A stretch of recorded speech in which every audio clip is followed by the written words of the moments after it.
This is the first unit of your syllabus. Solid state, the solid state, right? तो सबसे पहले solids के जो करेक्टरिस्टिक्स हैं वो आप सभी को मालूम है, लेकिन पहले ये समझ लेते हैं सॉलिड्स होते क्या हैं। तो बहुत सीधी सीधी बात है, सॉलिड्स आर दो substances whose melting point is above the room temperature। जो आप लोग कहते हैं कि solids have definite shape, definite volume, ये सब सॉलिड्स की करेक्टरिस्टिक्स हैं। लेकिन अगर सॉलिड पूछा जाए कौन सा सब्सटेंस सॉलिड स्टेट में एग्जिस्ट करेगा, तो वो आपका वो सब्सटेंस होगा जिसका मेल्टिंग पॉइंट रूम टेम्परेचर से ज्यादा है।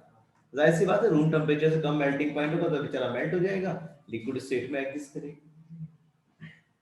दो फोर्सेस हैं, दो फैक्टर्स हैं जो किसी भी सब्सटेंस की स्टेट को डिसाइड करते हैं। Either the substance will be in solid state और इन लिक्विड और इन गैसेस स्टेट।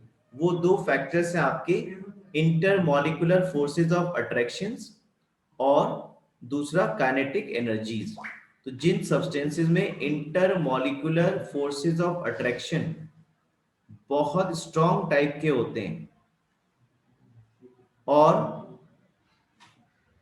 काइनेटिक एनर्जीज काफी कम होती हैं उन पार्टिकल्स की, उनके मॉलिक्यूल्स की, उनके कॉन्स्टिट्यूएंट पार्टिकल्स की, वो सॉलिड स्टेट में एग्जिस्ट करेंगे। वो सब्सटेंसेस जिनमें कॉन्स्टिट्यूएंट पार्टिकल्स की काइनेटिक एनर्जीज बहुत कम होती हैं और इंटरमॉलिक्यूलर फोर्स ऑफ अट्रैक्शंस बहुत स्ट्रांग होते हैं, तो उनके कॉन्स्टिट्यूएंट पार्टिकल्स कहाँ एक दूसरे को मूव करने के लिए अलाउ करेंगे, तो वो एग्जिस्ट करेंगे सॉलिड स्टेट में। वो सब्सटेंसेस जिनकी काइनेटिक एनर्जीज बहुत हाई होती हैं और इंटरमॉलिक्यूलर फोर्स ऑफ अट्रैक्शन बहुत वीक होते हैं, कौन से स्टेट में एग्जिस्ट करेंगे? काइनेटिक एनर्जी बहुत ज्यादा, yes, intermolecular force of attraction काफी वीक, तो वो गैसेस स्टेट में एग्जिस्ट करेंगे। और जिन सब्सटेंसेस में ये दोनों फैक्टर्स इंटरमीडिएट होंगे सॉलिड्स और गैसेस के, they will exist in liquid state. Characteristics आप सभी को सॉलिड्स की पता है, एक बार मैं बहुत तेजी से आपके साथ डिस्कस कर ले रहा हूं। Definite shape, definite volume, definite mass, intermolecular distances are very short, ये सब क्लास 8 से आप सीखते आ रहे हैं। Intermolecular forces are very very strong, their constant particles have fixed positions and can only oscillate about their mean position। constant particle की position fixed होती है and they can only oscillate about their mean positions। they are incompressible and rigid। ये सारी characteristics हैं solids की। तो देखिए बहुत पहला क्वेश्चन एनसीईआरटी का क्या पूछा गया है, जिसके बारे में बच्चे पता नहीं क्या क्या बताते हैं, but you have to write the correct language। why are solids rigid? because their constant particles are fixed at their positions। why do solids have definite volume? because solids are rigid in the sense constant particles अपनी positions पर fix रहेंगे, जब fix रहेंगे तो volume क्यों change होगा। तो जो पहला क्वेश्चन है why solids are rigid, simple you will answer because the constant particles are fixed at their positions and may oscillate about their mean axis। why do solids have definite volume? because solids are rigid। तो यहाँ जो अब chapter start हो रहा है, जो चीजें आपने अभी तक नहीं सीखी हैं वो मैं बात आपसे करूंगा। आपको यहाँ पर दो तरह के सॉलिड्स के बारे में पढ़ना है, एक एमॉर्फस सॉलिड्स और एक crystalline solids.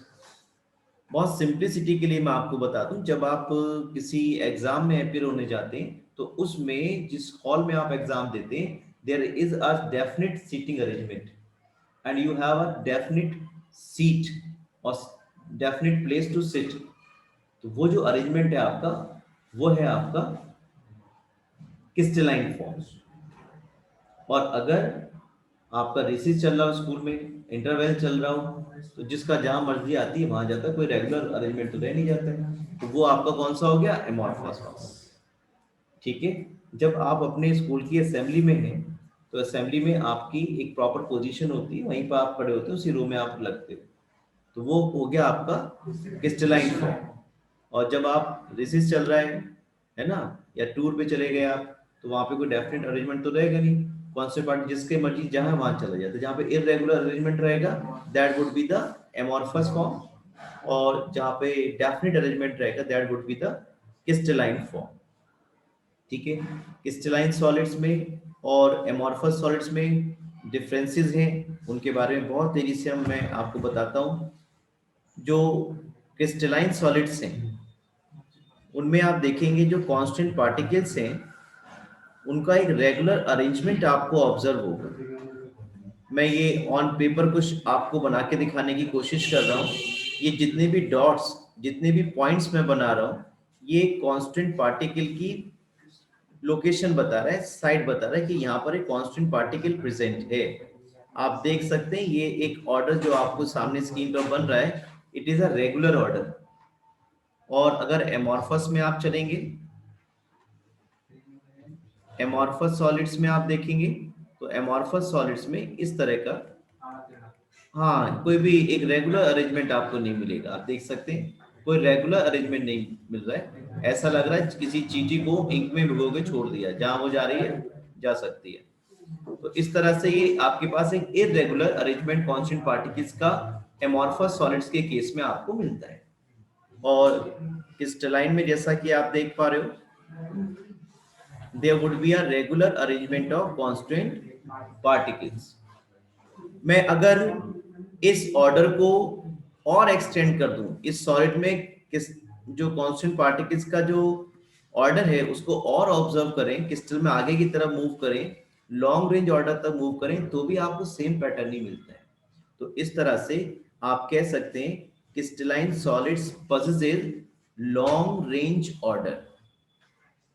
Long range order का मतलब हो गया कि आप अगर बहुत लंबी डिस्टेंस तक भी क्रिस्टल को ऑब्जर्व करेंगे तो आपको वही अरेंजमेंट कांस्टेंट पार्टिकल्स का मिलेगा जो आपको स्टार्टिंग में छोटे से पोर्शन में मिल रहा है। और यहां आप बोल सकते हैं amorphous solids possess short range order.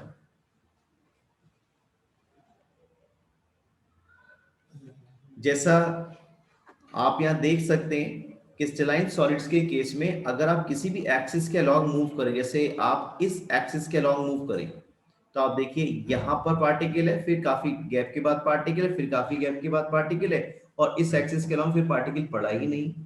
यानी कि अगर आप क्रिस्टलाइन सॉलिड्स में डिफरेंट एक्सिस के अलॉन्ग चलेंगे, जैसे इस एक्सिस के अलॉन्ग चलिए, देखिए कितने पार्टिकल्स पड़ गए। इस एक्सिस के अलॉन्ग चलेंगे, एक भी पार्टिकल आपको नहीं मिला।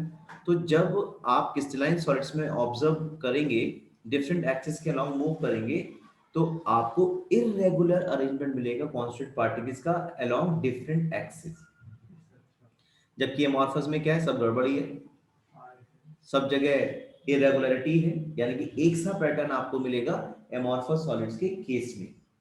और इसीलिए जो एमॉर्फस सॉलिड्स हैं उनके केस में कुछ फिजिकल प्रॉपर्टीज जैसे इलेक्ट्रिकल रेजिस्टेंस है, रिफ्रैक्टिव इंडेक्स है, वो सब सभी डायरेक्शन में कैसा होगा, सेम होगा। और इस प्रॉपर्टी को हम बोलते हैं आइसोट्रॉपी। और ये जो नेचर है एमॉर्फस सॉलिड्स का, वो कहलाएगा that amorphous solids are isotropic in nature. Nature पूछा जाएगा तो ध्यान रखेंगे आइसोट्रॉपिक नेचर बताएंगे, और ये जो फिनोमिना है दैट इज कॉल्ड आइसोट्रॉपी। जबकि क्रिस्टलाइन में आपको ऐसा नहीं मिलेगा। क्रिस्टलाइन सॉलिड्स में डिफरेंट एक्सिस के अलोंग आपको different arrangement of constant particles मिलता है। और इसीलिए ये कहेंगे आप कि जो क्रिस्टलाइन सॉलिड्स हैं they are anisotropic in nature, they are anisotropic in nature, और दे possess एन आइसोट्रॉपी। ठीक है, एक बात यहां पर और सीखेंगे अभी हम कि जो क्रिस्टलाइन सॉलिड्स हैं इनको अगर आप शार्प एज डिवाइस से कट करेंगे, नाइफ वगैरह से कट करेंगे, तो आप देखेंगे जो क्रिस्टलाइन सॉलिड्स हैं उनमें आपको एक स्मूथ सर्फेसिस मिलेंगी कट होने के बाद। शार्प क्लीवेज, यानी कि आप बोल सकते हो crystalline solids undergoes sharp cleavage. जबकि एमॉर्फस सॉलिड्स में अगर आप किसी शार्प एज डिवाइस से कट करोगे, जैसे ग्लास हो, उससे आप कट करो कितनी भी शार्प एज डिवाइस से, तो जो सरफेसेस मिलेंगी वो कैसी होंगी, इररेगुलर होंगी, स्मूथ सरफेसेस नहीं मिलेंगी। तो ये कहा जाता है कि amorphous solids do not undergo sharp cleavage. अब जैसा कि आप, तो ये बहुत ही अच्छा एक एग्जाम्पल हमारे पास है क्रिस्टलाइन और अमॉर्फस सॉलिड को डिस्टिंग्विश करने का, and that is quartz and glass. आप देखेंगे जो क्वार्ट्ज और ग्लास आपके सामने स्क्रीन पर हैं, इनमें से दोनों में जो कांस्टेंट पार्टिकल्स हैं वो SiO2 यूनिट है या SiO4 4 नेगेटिव यूनिट्स आप बोल सकते हो, दोनों बातें चल जाती हैं। तो ये आपके सामने लेफ्ट में क्वार्ट्ज है और राइट में ग्लास है, दोनों के जो कांस्टेंट पार्टिकल्स हैं वो सेम है, SiO4 4 नेगेटिव यूनिट बोल, रेगुलर अरेंजमेंट कांस्टेंट पार्टिकल्स का दिखाई पड़ रहा है क्वार्ट्ज के केस में। तो ये आपका एक क्रिस्टलाइन सॉलिड है, जबकि जो राइट साइड में ग्लास का इन्होंने 2 डायमेंशनल स्ट्रक्चर शो करने की कोशिश की, उसमें एक इररेगुलर अरेंजमेंट कांस्टेंट पार्टिकल का आपको मिल रहा है, और ये किसका एग्जांपल हो गया, आपका एमॉर्फस सॉलिड का हो गया। हमसे क्वेश्चन आता है what is the difference between quartz and glass. तो जनरली बच्चे क्या करते हैं, quartz is a crystalline solid and glass is an amorphous solid, ये तो सबको मालूम है। वो ये जानना चाहते हैं in case of quartz there is a long range order of SiO4 4 negative units, while in case of glass there is a short range order of SiO4 4 negative units। Question है हमारे पास, how can you convert quartz into glass। तो जब आप quartz को बहुत high temperature पर heat करेंगे followed by rapid cooling, इस प्रोसेस को बोलते हैं हम एनीलिंग, ANNEALING, एनीलिंग इसको हम बोलते हैं, जिससे जो एक रेगुलर अरेंजमेंट है कांस्टेंट पार्टिकल्स का क्वार्ट्ज के अंदर वो डिस्टर्ब हो जाएगा और वो कैसा हो जाएगा, इररेगुलर हो जाएगा, और जब इररेगुलर अरेंजमेंट हो गया तो किस में कन्वर्ट हो जाएगा, वो ग्लास में कन्वर्ट हो जाएगा। क्वार्ट्ज आपके पास ये टेबल में कुछ और डिस्टिंग्विश जो है वो समराइज किए गए, मैं इस पे आता हूँ, फिर 2-3 बातें और आपसे करूंगा इनके बारे में। जैसे क्रिस्टलाइन सॉलिड्स के डेफिनेट ज्योमेट्रिकल शेप होगा, यहाँ पर इररेगुलर अरेंजमेंट रहेगा कांस्टेंट पार्टिकल का एमॉर्फस के केस में। मेल्टिंग पॉइंट जैसे मैंने आपको बताया, शार्प मेल्टिंग पॉइंट्स होंगे, किस शार्प एज डिवाइस है तो आपको शार्प क्लीवेज मिलेंगी, स्मूथ सरफेसेस मिलेंगी, यानी कि जो क्रिस्टलाइन सॉलिड्स हैं दे शो क्लीवेज प्रॉपर्टी, ऐसा बोला जाता है। और जो अमॉर्फस सॉलिड्स हैं इनमें आपको शार्प सरफेसेस नहीं मिलती, इररेगुलर सरफेसेस मिलती, तो कहा जाता है that amorphous solids do not undergo sharp cleavage. जैसा आपको मालूम है क्रिस्टलाइन सॉलिड में जो कांस्टेंट पार्टिकल के बीच की डिस्टेंस है वो सेम रहेगी थ्रू आउट द क्रिस्टल, तो उनका जो हीट ऑफ फ्यूजन है वो भी सेम रहेगा। हीट ऑफ फ्यूजन का मतलब जिस टेम्परेचर वो मेल्ट हो जाएंगे, फ्यूज होना शुरू हो जाएंगे, क्योंकि डिस्टेंस बराबर है तो फोर्स ऑफ अट्रैक्शन भी सेम लगा रहेगा और सेम टेम्परेचर पे पूरा क्रिस्टल जो है मेल्ट हो जाएगा। यहाँ ऐसा नहीं है, ग्लास का आप थोड़ा सा पोर्शन देखेंगे वो अलग टेम्परेचर में मेल्ट होगा, कुछ पोर्शन जो है किसी और टेम्परेचर में मेल्ट हो जाएगा। एक बहुत इंपॉर्टेंट पॉइंट यहाँ पर है कि जो crystalline solids they are anisotropic in nature, मैंने आपको बता दिया अभी। और जो एमॉर्फस सॉलिड्स हैं यानी ग्लास है वो कैसा है, आइसोट्रॉपिक नेचर का है, उसमें कुछ फिजिकल प्रॉपर्टीज सभी डायरेक्शन में चलने पर सेम ऑब्जर्व होती है, और इसका रीजन आपको पता है क्योंकि एमॉर्फस सॉलिड में किसी डायरेक्शन में चलो हर तरफ इरेगुलरिटी ही है, एक सही अरेंजमेंट आपको सभी एक्सिस के अलोंग मिला करता है। फिर ये तो बात हो ही गई, क्रिस्टलाइन सॉलिड जो है वो कैसे हैं, ट्रू सॉलिड्स हैं, सच्चे सॉलिड्स हैं, और जो आपके एमॉर्फस सॉलिड्स हैं दे आर स्यूडो सॉलिड और सुपर कूल्ड लिक्विड। इसको इसलिए सुपर कूल्ड लिक्विड बोला है हमने क्योंकि कुछ एमॉर्फस सॉलिड जैसे कि ग्लास, अगर आप बड़े बड़े मतलब जो मॉल्स होते हैं उसमें आप ग्लास के जो डोर्स लगे होते हैं उनको ऑब्जर्व करेंगे लगभग 30 इयर्स बाद, 20 इयर्स बाद या और ज्यादा समय के बाद, तो आप देखेंगे बॉटम पर वो थिक हो जाते हैं और ऊपर का पोर्शन उनका नैरो रहता है। ऐसा इसलिए है क्योंकि जब उन पे हीट पड़ती है, सनलाइट पड़ती है, तो ग्लास की प्रॉपर्टी होती है बहुत स्लोली एंड ग्रेजुअली, आपको मेल्ट तो दिखाई नहीं पड़ेगा, बट आफ्टर 30-40 इयर्स आपको वो ऑब्जर्वेशन मिल जाते हैं, उससे पहले भी मिल जाता है। अगर ज्यादा हीट कंटिन्यूसली पड़ती है तो वो बॉटम पर थिकर हो जाते हैं और ऊपर वाला पोर्शन उनका टेपर रहता है।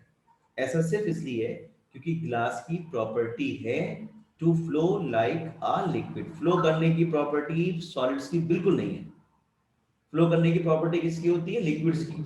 और डिफ्यूज होने की प्रॉपर्टी किसकी होती है? गैस की। तो सॉलिड है ग्लास, भले ही अमॉर्फस सॉलिड है, लेकिन उसकी प्रॉपर्टी जो है फ्लो करने की हो गई है, तो इसलिए उसको हमने क्या बोल दिया? स्यूडो सॉलिड या सुपर कूल्ड लिक्विड। देखिए बहुत अच्छी 2-3 बातें यहां पर हम करने वाले हैं। आप देखेंगे, देखिए यहां पे इन्होंने ये पॉइंट डिस्कस भी किया है। Some glass objects from ancient civilization, यानी कि बाबा आदम के जमाने के, are found to become milky in appearance because of some crystallization। यानी कि जो एंशियंट सिविलाइजेशन के ग्लास हैं, वैसे तो ग्लास ट्रांसपेरेंट होता है, जितने भी क्रिस्टलाइन सॉलिड्स हैं वो सब जनरली ओपेक होते हैं, उनके आर पार नहीं देख सकते। लेकिन जो आपके एमॉर्फस सॉलिड्स हैं वो जनरली ट्रांसपेरेंट है, जैसे ग्लास हो गया, पॉलीथीन हो गया। लेकिन बहुत पुराने जमाने के जो ग्लास हैं उनमें आपको कहीं कहीं मिल्कीनेस दिखाई पड़ेगी, धुंधलापन दिखाई पड़ेगा, ओपेकनेस आ जाएगी, ट्रांसल्यूसेंट हो जाएंगे, उसके आर पार आप नहीं देख पाओगे कुछ पोर्शन में। जैसे ग्लास का बड़ा सा ऑब्जेक्ट है तो इसका कुछ पोर्शन जो है ये जो है ये धुंधला सा हो गया, ये धुंधला सा हो गया, इसके आर पार नहीं देख पा रहे हो, यहाँ देख पा रहे हो आप। ठीक है, तो ऐसा क्यों हुआ? क्योंकि ये जो पोर्शन है ये वाला जिसमें मिल्कीनेस अपीयर हुई है, वहां पर क्या हो गया? क्रिस्टलाइजेशन हो गया अपने आप ही, सनलाइट पड़ने से या किसी फैक्टर की वजह से। वहां पे जो SiO4 नेगेटिव यूनिट्स थी या SiO2 यूनिट्स थी वो क्या हो गई? क्रिस्टलाइज हो गई। और जब क्रिस्टलाइज हो गई तो क्या हो जाएंगे? ट्रांसल्यूसेंट हो जाएंगे, ओपेक हो जाएंगे, उनके आर पार हम नहीं देख सकते। तो वही चीज है, यहाँ पे वही पॉइंट डिस्कस कर रहे हैं। Some glass objects from ancient civilizations are found to become milky in appearance because of some crystallization. बस एक लाइन लिखनी है, because of some crystallization. Question बना के देंगे, why in case of some ancient civilization glass object और glass pieces milkiness is observed, why? Simple answer है because of some crystallization. दूसरा क्वेश्चन आता है, why glass is considered to be a super cooled liquid? तो ये आएगा, like liquids amorphous solids like glass have a tendency to flow though very slowly, therefore sometimes these are called pseudo solids or super cooled liquid। झूठे solid हुए, solid की property flow करने की नहीं होती, वो लिक्विड्स की होती है। आपको ये मैंने आपसे डिस्कस कर लिया। देखिए जो amorphous solids हैं are isotropic in nature, their properties such as mechanical strength, refractive index, electrical conductivity, etc. are same in all directions. It is because there is no long range order in them and arrangement of particles is not definite along all directions। पूरी तरह से ही गड़बड़ है, किसी direction में चले जाओ uniformity मिलेगी, सब जगह एक सा ही मिलेगा। कुछ बच्चे होते हैं ना शैतान, कभी सही सुधरते नहीं, उसमें कहेंगे। तो किस लाइन में ऐसा नहीं है, देखिए। तो इस hence the overall arrangement becomes equivalent in all direction, ये इसका रीजन है basic. therefore value of any physical property would be same along any direction। AB axis के along जो अरेंजमेंट है वो कैसा मिल रहा है? अलग मिल रहा है CD एक्सिस के कंपैरेटिवली। तो जब डिफरेंट अरेंजमेंट है तो ऐसी बात है, प्रॉपर्टीज भी डिफर होंगी। तो यही बात यहाँ बता रहे हैं, crystalline solids are anisotropic in nature, that is some of their physical properties like electrical resistance or refractive index show different values when measured along different direction in the same crystal।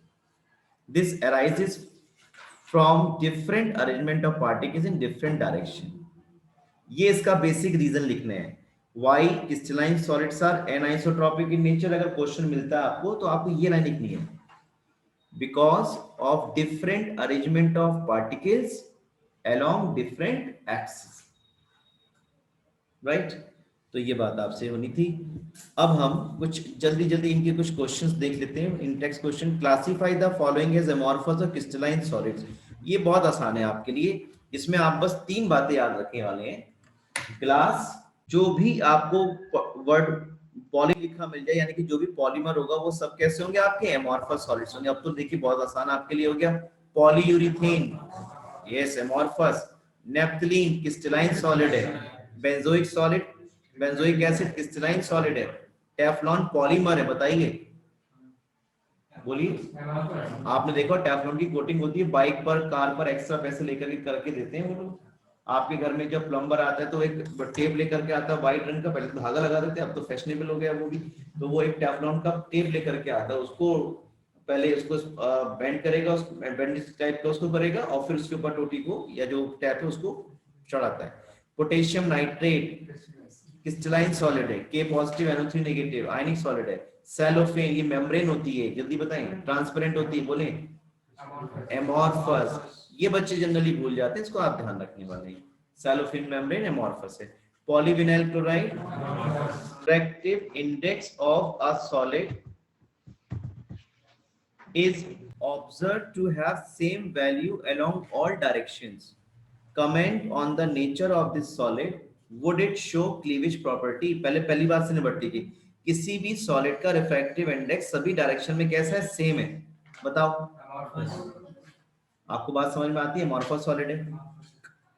Comment on the nature of this solid, बताओ comment on the nature of the solid. Isotropic in nature, ठीक है। अगर आपने isotropic answer किया बहुत अच्छा किया। Amorphous से बात नहीं बनने वाली है, they are asking about the nature. Type of solid पूछते, टाइप ऑफ सॉलिड पूछते चल जाता, लेकिन they are asking the nature of this solid, तो कैसा रहेगा। Would it show cleavage property. Glass को अगर आप कितनी भी शार्पर डिवाइस से कट करो, आप देखिए उनके स्पेशल कटर आते हैं, लेकिन जब अगर कट हो जाएंगे तो उनकी सरफेस पे अगर आप फिंगर लगा के देखेंगे तो आपको वहां पे कुछ ना कुछ पार्टिकल ग्लास के आपके हाथ पर आ जाते हैं। अब हम इतना ही हमें एमॉर्फस के बारे में पढ़ना था, एमॉर्फस को हमें यहीं छोड़ना है, क्रिस्टलाइन को अब हमें आगे बढ़ाना है। तो क्रिस्टलाइन सॉलिड में लॉन्ग रेंज ऑर्डर रहेगा और उनके हमें क्लासिफिकेशन पढ़ना, उनके टाइप्स पढ़ना है। पहला है हमारे पास मॉलिक्यूलर सॉलिड, जैसे नाम से ही समझ में आ रहा है, ऐसे सॉलिड जिनमें कांस्टेंट पार्टिकल पूरा का पूरा मॉलिक्यूल हो, वो आपके मॉलिक्यूलर सॉलिड्स। और ये on the basis of force of attraction तीन तरह से सब क्लासिफाई किए गए। पहला है आपका non polar molecular solids. Non polar का मतलब है इनमें वीकेस्ट टाइप के फोर्स ऑफ अट्रैक्शन रहेंगे, one double forces of attraction, क्योंकि नॉन पोलर जितने भी होते हैं, हाइड्रोकार्बन हो या कोई और मॉलिक्यूल्स नॉन पोलर अगर होगा तो उनमें वीकेस्ट टाइप के डिस्पर्जन फोर्सेस या लंदन फोर्सेस या वन डबल फोर्सेस आप बोल सकते हो एग्जिस्ट करेंगे। और जब इतने वीक फोर्स ऑफ अट्रैक्शन काम करेंगे तो मेल्टिंग पॉइंट तो बहुत कम होगा इनका, क्योंकि आयंस नहीं है, इलेक्ट्रॉन्स नहीं है, तो इलेक्ट्रिसिटी का कंडक्शन भी नहीं करेंगे। इलेक्ट्रिसिटी का कंडक्शन दो वजह से होगा, या तो आयनिक या इलेक्ट्रॉनिक। तो यहाँ आयंस भी नहीं, यहाँ तो पूरा पूरा मॉलिक्यूल है। तो जितने भी नॉन पोलर मॉलिक्यूलर सॉलिड्स हैं उनके एग्जाम्पल देखिए क्या क्या हो गए, H2, Cl2, I2, P4, S8, ये सब आप होगा। तो डाइपोल मोमेंट जो है होने की वजह से वो कंपाउंड कैसे होंगे, पोलर होंगे। और अगर सॉलिड स्टेट में एग्जिस्ट कर रहे हैं तो वो कैसे हो गए आपके पोलर मॉलिक्यूलर सॉलिड्स हो गए। जैसे HCl है, SO2 है, ये सब कैसे हैं आपके पोलर मॉलिक्यूलर सॉलिड्स, ठीक है। और इनमें जो फोर्स ऑफ अट्रैक्शन वो कौन सा रहेगा, डाइपोल डाइपोल इंटरेक्शन रहेगा, जो कि वन डा वाल फोर्स ऑफ अट्रैक्शन से स्ट्रॉन्गर है, और इसलिए इनके melting point non polar molecular solid से हायर होंगे। अच्छा, कंडक्शन ये भी नहीं करेंगे, क्योंकि ना तो इनमें कोई आयन है ना ही इलेक्ट्रॉन्स की बात इनके अंदर हो रही है, फ्री इलेक्ट्रॉन्स है। नेक्स्ट है आपके पास हाइड्रोजन बॉन्डेड मॉलिक्यूलर सॉलिड। यहाँ पे जाहिर सी बात है हाइड्रोजन बॉन्ड के थ्रू जो मॉलिक्यूल हैं आपस में एक दूसरे को बाइंड रख रहे होंगे, जैसे आइस इसका बहुत बढ़िया एग्जाम्पल है। जहां जहां भी एच बॉन्डिंग हो सकती है वो सब इसके एग्जाम्पल होंगे। और इलेक्ट्रिसिटी का कंडक्शन ये भी नहीं करेंगे, क्योंकि पूरा पूरा मॉलिक्यूल है, ना इलेक्ट्रॉन से ना आयंस। और वॉलेटाइल लिक्विड्स होते हैं, soft solid under room temperature. Cation और एनायन जो है वो कांस्टेंट पार्टिकल्स होने की वजह से उनके बीच में बहुत ज्यादा स्ट्रॉन्ग इलेक्ट्रोस्टैटिक या कूलाम्बिक फोर्स ऑफ अट्रैक्शन काम करता है। जिसकी वजह से उनके मेल्टिंग पॉइंट्स कैसे होते हैं, बहुत हाई होते हैं। सॉलिड स्टेट में तो ये इंसुलेटर होते हैं, क्योंकि जो आयंस है एक दूसरे को बहुत strong electrostatic force of attraction से बाइंड रखते हैं। लेकिन जैसे आप इनको वाटर में डिसॉल्व करोगे या मेल्ट करेंगे तो इनके बीच में काम करने वाला फोर्स ऑफ अट्रैक्शन वीक हो जाता है और आयंस जो है एक दूसरे से दूर हो जाएंगे, और आयंस सॉल्यूशन में अवेलेबल होने की वजह से आयनिक कंडक्टिविटी यहां पर रहेगी। तो यहाँ पर आप देखेंगे मॉल्टन स्टेट में और when they dissolve in water ions become free, ये बड़ा बढ़िया टर्म है ना, द आयंस बिकम फ्री। हमसे पूछते हैं why ionic solids conduct electricity in their aqueous form, बस सीधा आंसर लिखते हैं बिकॉज आयंस आर फ्री या ions become free to move. ठीक है, वाटर का डाइलेक्ट्रिक कांस्टेंट बहुत ज्यादा होता है, ये दुश्मन है आयंस के बीच में वर्क करने वाले फोर्स ऑफ अट्रैक्शन का, तो ये आसानी से आयंस को दूर कर देता है और आयंस फ्री हो जाते हैं मूव करने के लिए। मेल्टिंग पॉइंट ज्यादा होते हैं, बॉइलिंग पॉइंट ज्यादा होते हैं। ठीक है, नेक्स्ट हम बात करेंगे जितने भी आपको आयनिक सॉलिड मिले, पोटेशियम सल्फेट, पोटेशियम नाइट्रेट, यहाँ पे एक कैटायन और एक एनायन है, वो सब इसके एग्जाम्पल्स होंगे आपके। नेक्स्ट हम बात करेंगे मेटेलिक सॉलिड्स की। एक थोड़ी सी बात और सीखेंगे आयनिक सॉलिड के बारे में, ब्रिटलनेस। आपने देखा होगा जो रेनी सीजन होता है उसमें जो आपके घर में सॉल्ट रखा होता है, जो सॉल्ट वेसल्स होते हैं, छोटे नमकदानी जिसे आप बोलते हैं, तो वो सॉलिडिफाई हो जाता है और उसको आप कोशिश करें स्प्रेड करने की, किसी भी मतलब उसको बाहर लाने की कोशिश करें उस वेसल से, तो आसानी से नहीं आता क्योंकि उसमें छोटे छोटे लुम्स बिखर जाएगा। ये बिल्कुल वैसे ही है जैसे कि आप ग्लास के केस में देखते हैं, अगर ग्लास आपने छूट करके नीचे गिर जाए फर्श पर तो वो बिखर जाता है ना, शीशा या दिलो आके टूट जाता है, वो वाला हिसाब है। तो यहाँ पर जो है पूरी तरह से वो बिखर जाएगा और इस प्रॉपर्टी को बोलते हैं ब्रिटलनेस। वैसे जो ग्लास बहुत हार्ड है बट इजी टू ब्रेक, अगर आपके हाथ से छूट गया टूट गया, बिल्कुल आपके पापा की तरह बहुत हार्ड है, लेकिन जरा सा आपने कोई गलत एक्ट किया तो उनका हार्ट जो ब्रेक हो जाता है। तो इस तरह से ध्यान रखेंगे, ये आयनिक सॉलिड्स में और ग्लास में सिमिलरिटी है, बोथ आर ब्रिटल। सिमिलरिटी पूछते हैं आयनिक सॉलिड्स में और ग्लास में, both are very hard but have brittleness. ऐसे आप देखिए सन में आप कोई प्लास्टिक की चेयर रखी छोड़ दीजिए या कोई ऑब्जेक्ट रखकर छोड़ दीजिए या कोई पुराना पाइप आपसे छूट गया छत पर और आपको देखने में लग रहा है पाइप हार्ड है, ब्रिटलनेस जो है वो नॉन डायरेक्शनल बॉन्ड की वजह से होती है। कभी कभी क्वेश्चन भी पूछ लेते हैं why ionic solids are brittle, तो because in ionic solids the bonds are non directional. आपने कोवेलेंट बॉन्ड में देखा होगा H से Cl की तरफ आप डाइपोल मूवमेंट शो कर देते हो, लेकिन आयनिक सॉलिड्स में हम किसी तरह को डायरेक्शन शो नहीं करते, उनके बीच में किसी डॉटेड लाइन, डैश लाइन, किसी भी तरह का जो हेड लाइन है उनके बीच में अट्रैक्शन फोर्स शो नहीं करते। तो आयनिक सॉलिड्स में जो बॉन्ड है दैट इज नॉन डायरेक्शनल और इसी वजह से जो आयनिक सॉलिड्स हैं they are brittle in nature. Now we go for metallic solids. Metallic solids के बारे में काफी आपने पढ़ा हुआ है। यहाँ पर मेटालिक सॉलिड्स को हम इलेक्ट्रॉन सी मॉडल के बेस पर पढ़ते हैं। ये आपके सामने छोटा सा इलेक्ट्रॉन सी मॉडल में डिपिक्ट कर रहा हूँ। इलेक्ट्रॉन सी मॉडल के अकॉर्डिंग किसी भी मेटल सरफेस के अंदर नेगेटिवली चार्ज मोबाइल इलेक्ट्रॉन्स होते हैं और ऐसा बोल सकते हो there is a sea of negatively charge mobile electrons in a metal surface and conductivity है। मेटल्स के केस में जो कंडक्टिविटी है दैट इज इलेक्ट्रॉनिक कंडक्टिविटी और जो आयंस हैं उनके बीच में उनमें जो कंडक्टिविटी है दैट इज आयनिक कंडक्टिविटी। तो आप देख सकते हो जो इलेक्ट्रॉन सी मॉडल है उसके according negatively charge electrons present रहते हैं और there is a sea of negatively charge electrons और पॉजिटिवली चार्ज कर्नल्स जो हैं वो इन इलेक्ट्रॉन्स के बीच में एम्बेडेड रहते हैं इस तरह से। तो ये कहा जाता है कि जो नेगेटिवली चार्ज इलेक्ट्रॉन्स हैं, कट कर दो, नेगेटिव चार्ज जो इलेक्ट्रॉन्स हैं they act as a glue between these positive charge kernels. ये पॉजिटिव चार्ज कर्नल्स हैं और ये फ्री मोबाइल इलेक्ट्रॉन्स हैं जिनकी वजह से मेटल सरफेस में जो है इलेक्ट्रॉनिक कंडक्शन होगा। ठीक है, ये बात आपकी समझ में आती है?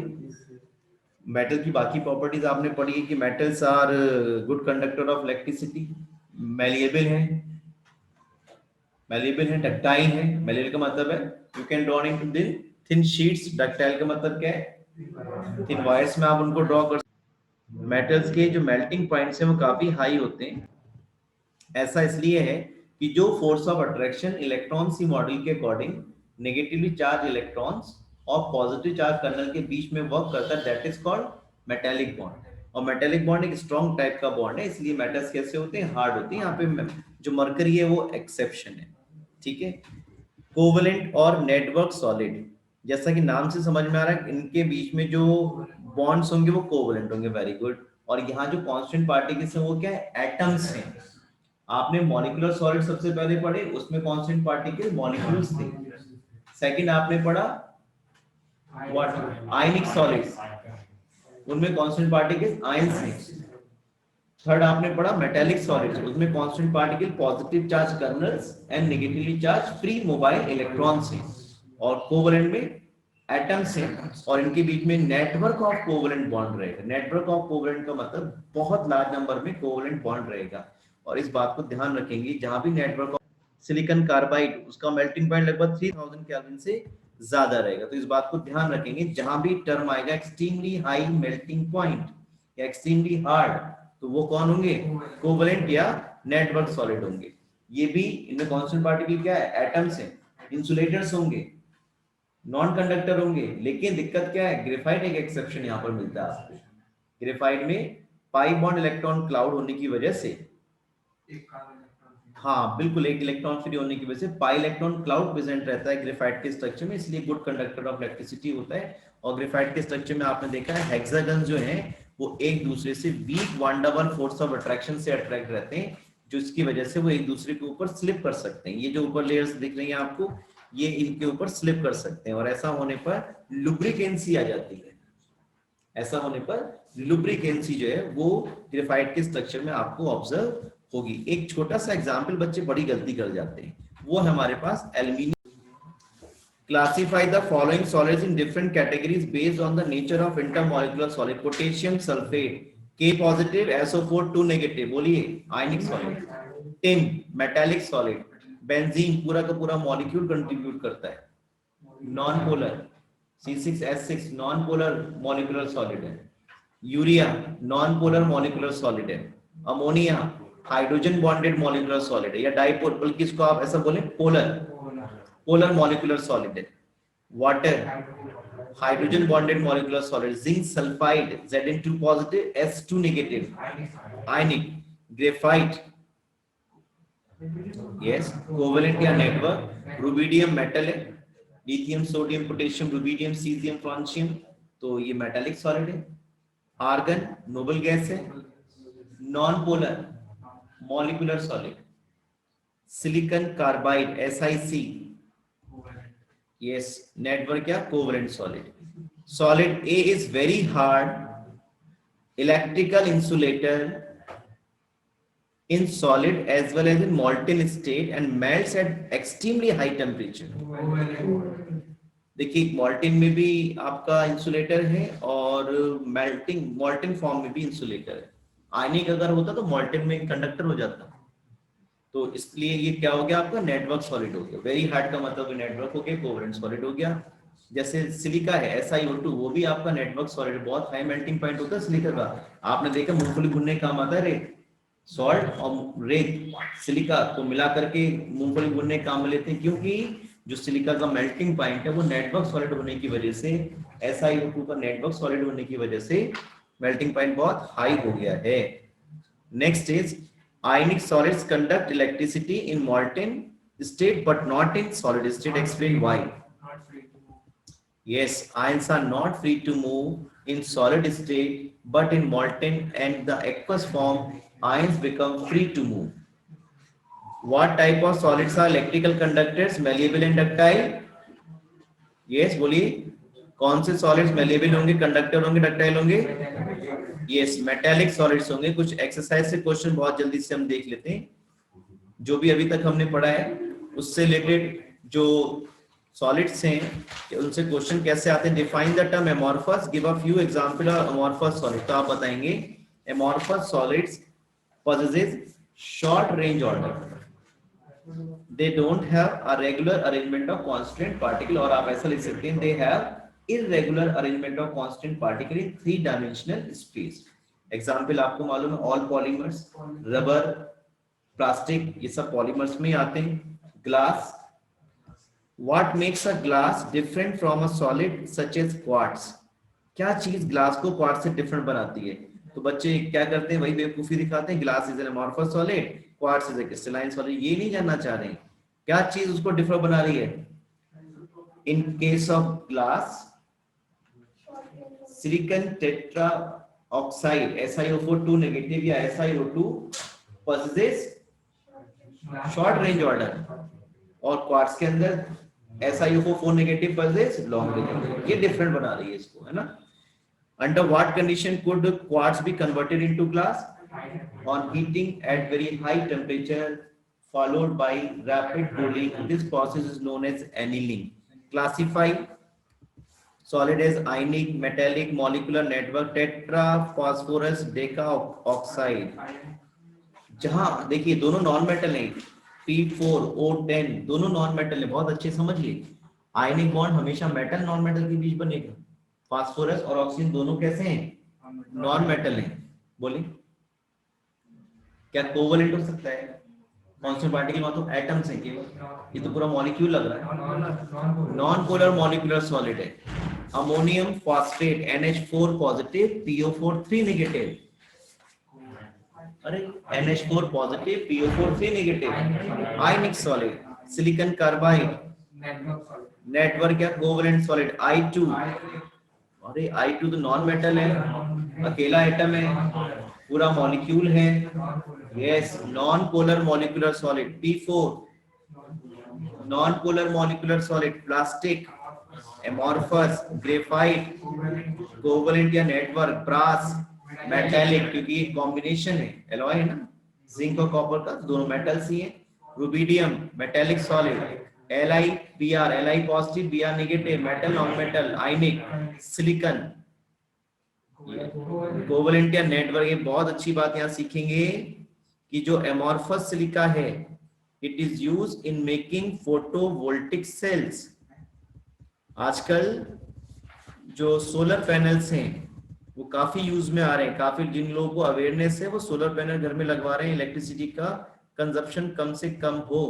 तो ये जो एमॉर्फस सिलिका है, it is use in making solar panels, है ना। देखो यहाँ लिखा है आपके पास,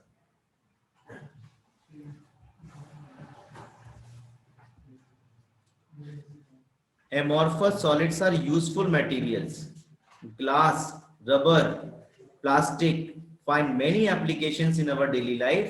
Amorphous silicon is one of the best photovoltaic material available for conversion of sunlight into electricity. Right? तो ये बहुत बड़ा टॉपिक आपका लगभग